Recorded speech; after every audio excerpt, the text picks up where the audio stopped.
techniques and we're getting the body warm all at the same time. I'm going to run through a lot of these that we do. As you have questions, please feel free to ask. The first one that I'm going to show is just our elbow pass and stalk drill.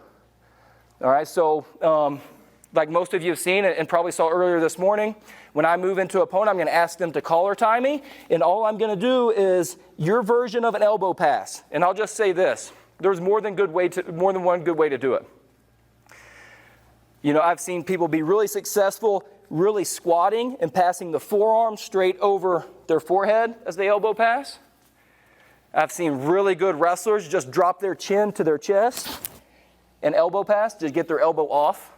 There's more than one good way to do it. So I'm not as concerned about how they clear that collar tie, as long as they're getting that collar tie off of their neck, putting their opponent's weight towards their other foot, and now I'm going to stalk. So I've done this, and now I need to take advantage of the opening that I've got. So I'll just stalk on this side. Just stalk around to it. Then I'll go to the other side of the body.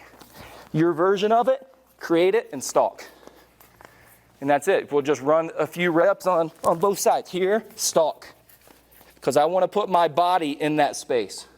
If I create that space and just leave it, all I did was defend. And that's like, you can only take so many punches before something breaks. That's me defending a punch. I've got to be able to fill that space. So as he collar ties, I stalk.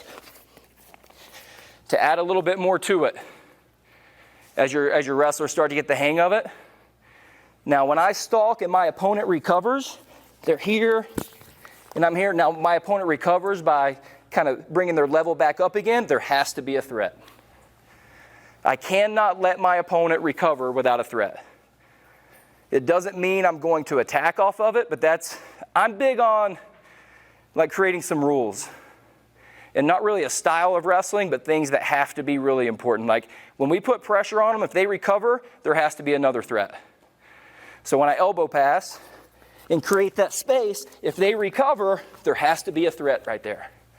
And if they're too slow to react to it, I'll just grab their legs. So elbow pass, stalk. When they recover, you have a threat for them right there. There always has to be a threat. For me, in my style of wrestling, that threat's a level change. Here. And maybe I grab their foot. But there has to be a threat after the elbow pass.